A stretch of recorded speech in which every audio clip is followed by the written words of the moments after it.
If that's the case, I want to at some point encourage you to listen to yesterday's program. But be that as may, I want to ask you the question: have you ever heard the saying, "Familiarity breeds contempt"? Familiarity, getting familiar with someone. Well, it's true. It seems like the more we get to know people, all of a sudden we don't think that we have to be this, that, and the other thing. We don't think we have to be polite. We don't think we have to behave with good behavior. We don't think that we need to treat that person with respect. We don't think we need to respect that person anymore at all. And I mean, the list goes on and on and on. And it's a major problem. I would actually say that it's more of an epidemic than you and I would ever realize. In fact, I can't remember who I was talking to. I was talking to one particular police officer a number of years ago, and I asked him, I said, what is the number one reason that people get shot? And he said, believe it or not, in his experience, people felt that they were insulted in some way, and so they shot another individual. So when we begin to feel this despising, it's a major deal when you are the, shall we say, victim of the contempt. And by the way, I in no ways am justifying anybody shooting anybody else because you get called a name. That's actually a totally different problem. But the fact I'm trying to bring out, of course, is that relationships are a bigger deal than what our society wants us to make of them. You know, it's almost like, hey, big deal. Just, if somebody doesn't like you, just toss them out of your life, and we use people. In fact, let me just add this. This is not part of what we're talking about today, and I think this is an obvious, understated, underrated problem with fornication. We feel like, okay, when I'm done with that person's body, or I'm done with that person's, attention, and I don't need it anymore, just throw them away, get somebody else. Go sleep with somebody else. This is a huge deal. It's a problem. People are hurt big time. I don't know if you've ever been hurt big time because somebody cheated on you. And whether that was a spouse or whether that was in a fornication relationship, it still hurts. It's bad when somebody cheats on you. You have shared with them the most intimate act that a human being could ever share, and yet, you find out later you're just the toy. You were just the candy that now is in the other person's mind empty, and so we're just going to, toss the wrapper away. And so, again, it's this thing about being familiar with people and then looking down on them, despising them, disrespecting them, stopping respect of them, and eventually, you don't like them. You just feel like you can treat them any old way. It's a major sin.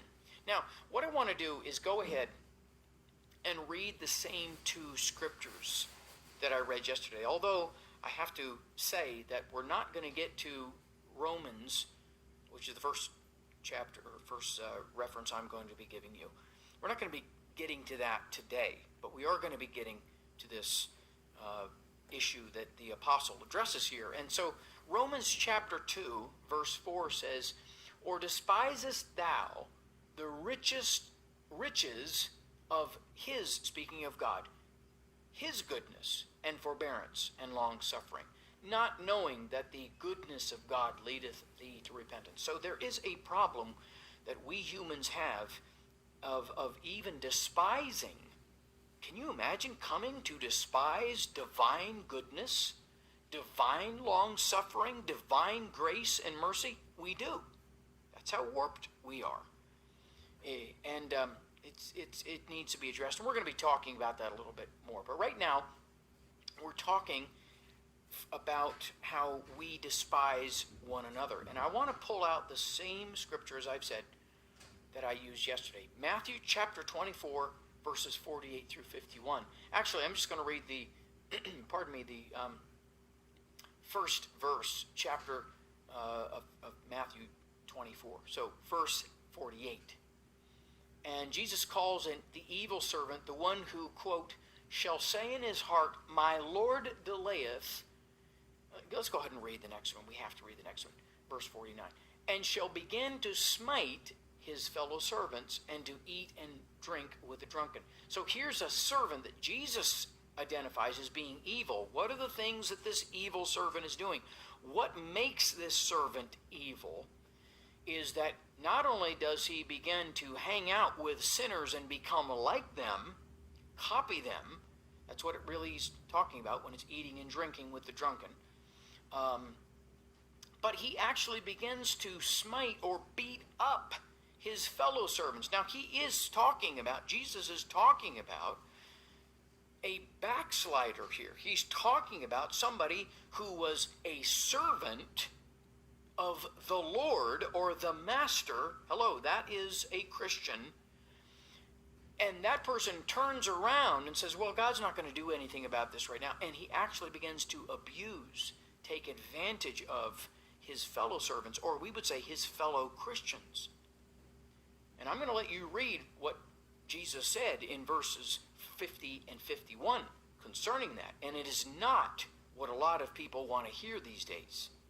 In fact, it's the opposite of what is being preached, but it's there. Jesus said it.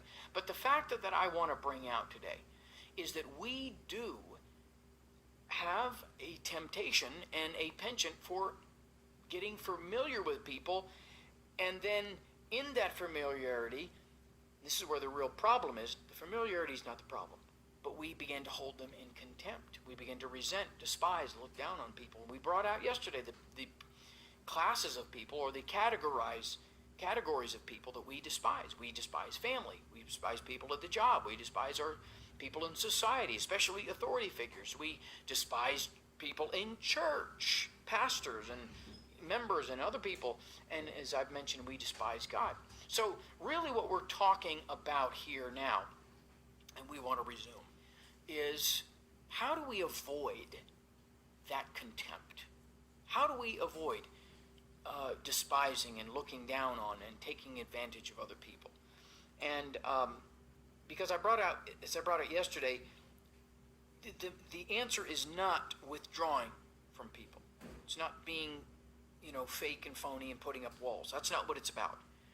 We are supposed to get familiar with people. We are supposed to ultimately get at least somewhat intimate with them, and certainly friendly.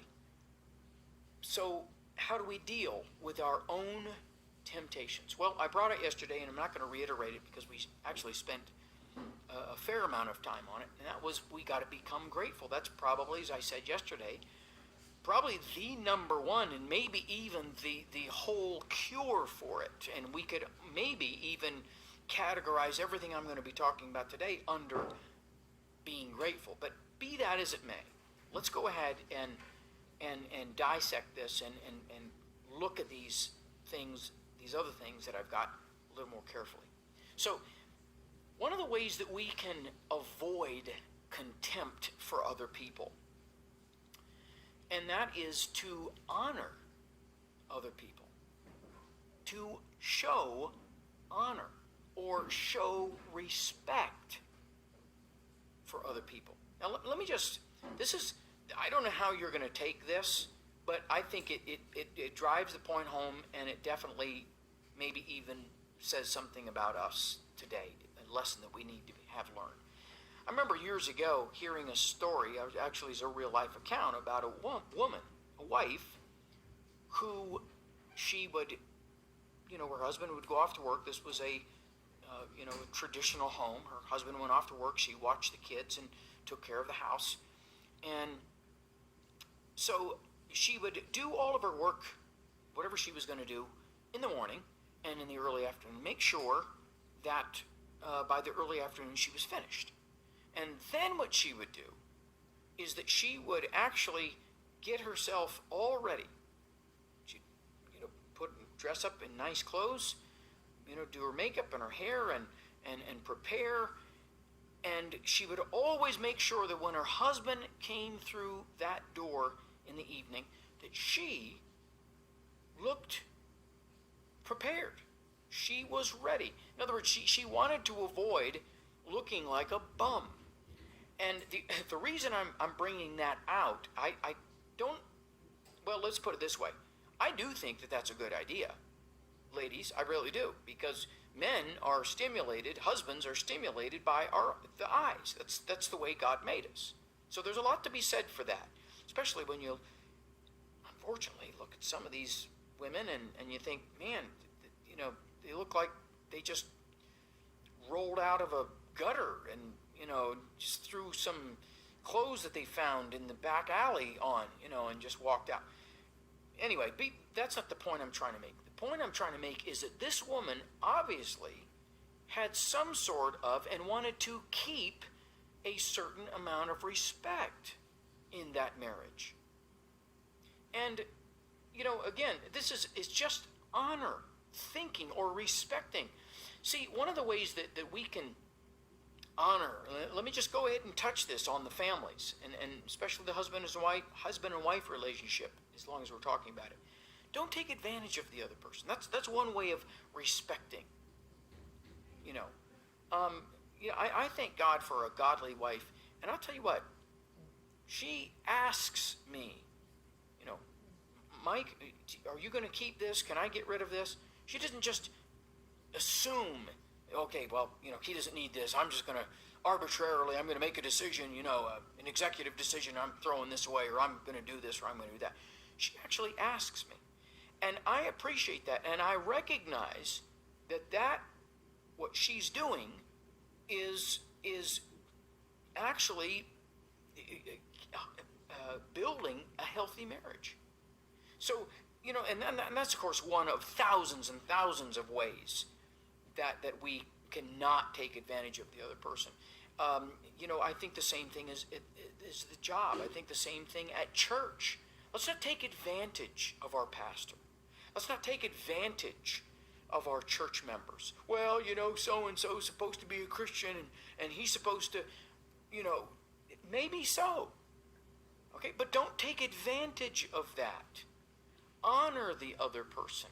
May I say that using titles and being respectful at particular times, I would say especially in public forums and public times, is a way that we can avoid holding contempt for other people.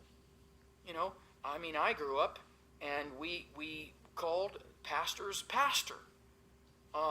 It was, especially if they were older, would say Mr. and Mrs. and in our particular circle, brother so-and-so, and we would use their last name, but it was a way of honoring. Honor is godliness. We could talk a whole lot about that. But if you honor other people, you respect them, respect their property, respect their privacy, respect them. Yes, even though you're familiar with them. Well, that's just George. He doesn't care. See, that's a wrong attitude. It's worse than a wrong attitude. It's opening up the door for the enemy. You say, well, how am I opening up the door for the enemy? Because when you begin to take advantage of other people, that other person eventually is, not if, is going to get offended in some way. And the enemy, just like a wolf at a wounded calf, the enemy will charge and get right in there and start, spreading lies in that other person's mind about you. See, and this is what we can't do. We can't take advantage of other people. It's wrong. We need to respect their privacy. I remember people who after a couple of weeks of knowing me, they felt like they could just walk right in my house, walk right in and sit themselves down, help themselves. Now, in some ways, I like that. I want people to feel like I'm a welcoming person. I try to be hospitable, but there comes a point when you all of a sudden realize this individual's taking advantage of me, and you get offended. You can tell the difference usually. Let me just say one other way that we can respect and show honor to the people that we're familiar with. Again, we're talking about our coworker. We're talking about that teacher that we see day after day after day, that fellow student that is sitting next to us day after day after day, okay? Listen. See, it's something because we will go out of our way, especially if there's a particular stranger who has something that we need, albeit money or an asset or a position or some sort of something we can gain. We'll go out of our way to be polite. We'll go out of our way to say nice things. We'll go out of our way to listen, because we know that if we don't, it's going to turn that other person off, and we could lose our job, we could lose our perspective, whatever. It's the same thing when we know people. Listen. Husbands, listen to your wife. Listen to her. And look, I know some of you guys are saying, well, she just goes on and on and on and on. Listen, if you have to, why don't you just say, listen, carve out a piece of time in your day, in your week, and say, if your wife's name is Ethel, Thursdays we're going to take a walk, and we're going to have 1 through 5. That's going to be you and I time. And husbands, listen to her in those times. If you have to schedule it, if that's the type of a guy you are, then schedule it. And wives, it's the same thing. Listen to your husbands. Children, listen to mom and dad. I know what your friends are saying about parents. I know what how society pressures you, that your parents are nothing but old leftovers that don't count. Don't believe that. God says to respect. God says to honor. God says to love. Listen to your parents. Parents, listen to your kids. Don't take advantage. It's so easy, isn't it, to take advantage of your kids. And here's another way you can see, right, where we could spend a whole lesson on just this. But isn't it true that parents, we get familiar with our kids and we despise them? We don't, because, we're there and we're watching them grow up. We're listening to sometimes when they go on these foolish, childish rants and dreams and just talk about nonsense or ask what we would consider dumb questions. Be careful.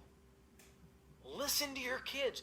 Listen, I have been in hospitals where there have been parents that have said things like, I wish I would have listened to my son, now that their son or their daughter's in the hospital bed, unconscious in a coma.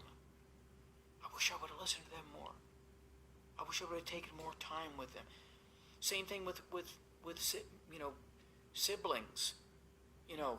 Here's maybe an older brother and he's getting ready to pass away, and now there's a younger sister, and she's like, why didn't I have him over to my house more? And the scenarios are almost endless there, aren't they? But the point is that we've got to listen to one another, honor, respect one another. See, here's another way that we can avoid contempt that comes through familiarity. Keep being kind. Keep being kind. As long as we're talking about husbands and wives, and we're seeming to, because it really is apropos, and it really is, as I said yesterday, the number one place where we fall into contempt out of familiarity.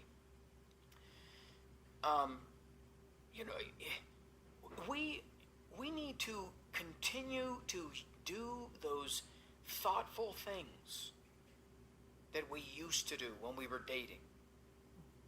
See, we husbands, you've got to remember to do the thoughtful things, the little things. Think of your wife. Think of your wife. I've followed in my dad's footsteps in this, that every morning I go down and I make my wife coffee.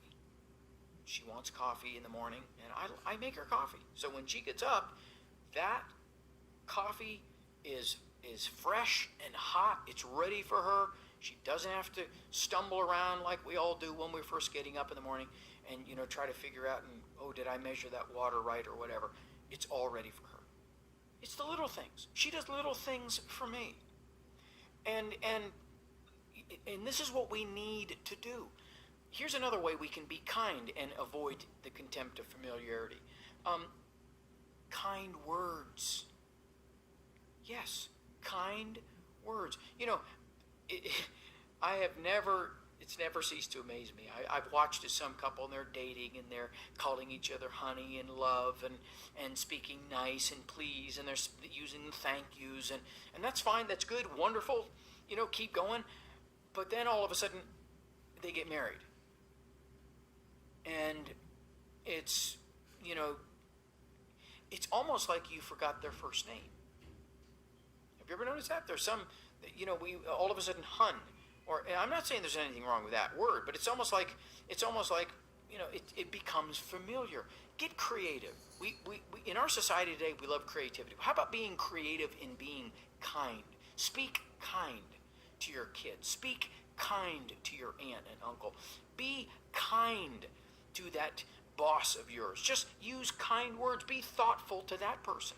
Serve. Here's another way that we exercise kindness and can avoid contempt. Serve. Serve. If your boss likes donuts, buy him some on a Friday or a midweek or something like that. If you know that your teacher, is her birthday's coming up, his birthday's coming up, give a little party. At least put a cupcake down on that. Do the kind thing. It's the little things, ladies and gentlemen, the little things that mean a lot. And that keeps the healthy relationship. Can I just say this before we move on to the other thing I want to bring out today in this?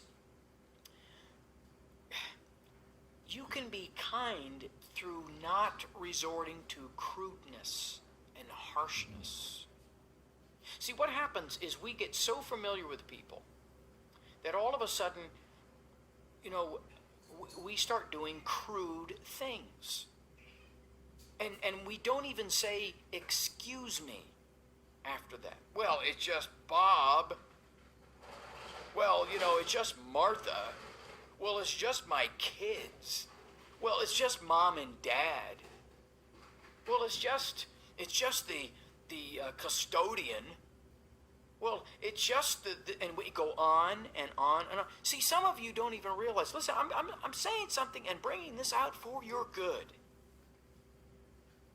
Can I just say, I am certain that because this is just the way people are, that there's those of you who are listening to me, you don't care about what people think, and that's not a good thing.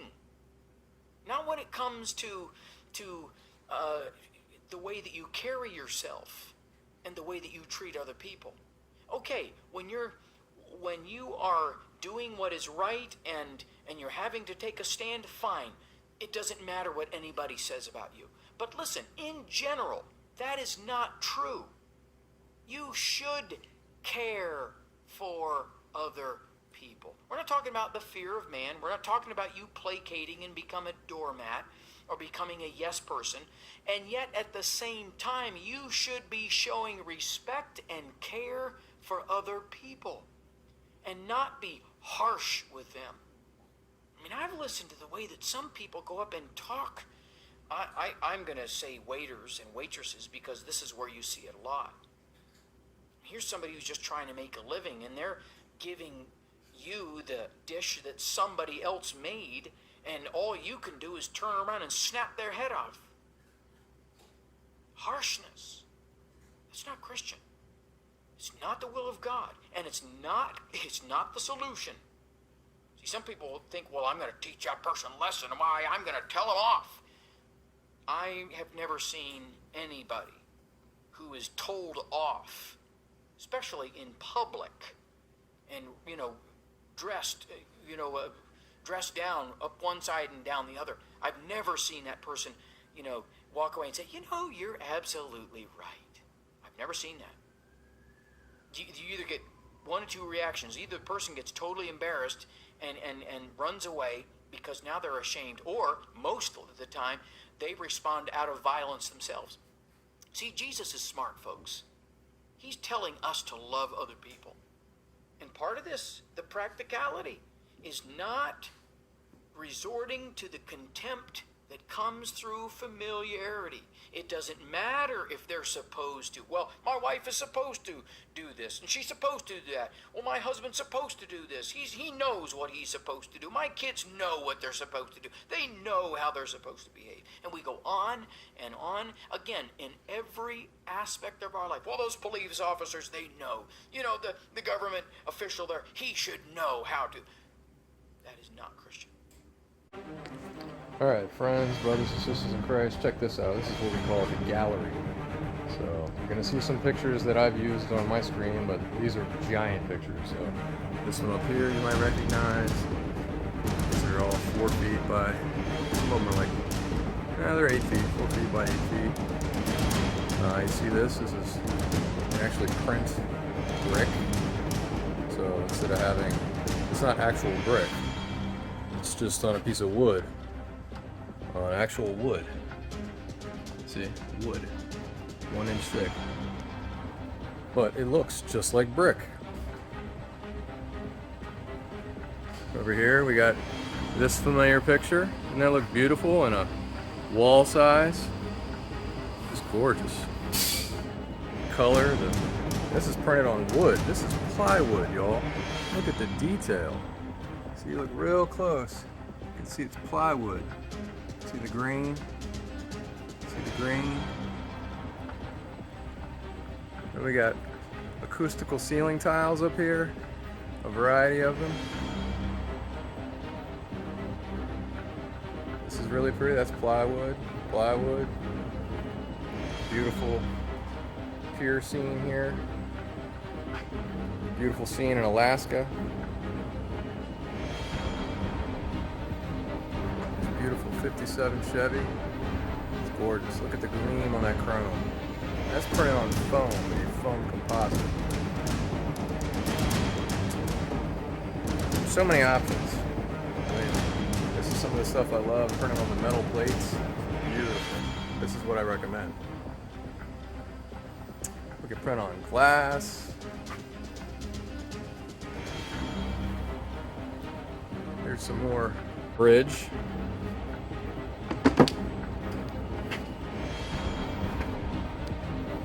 Here, we got the Phoenix.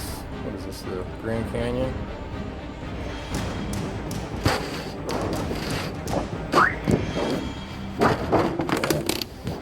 It's a really pretty lightning scene.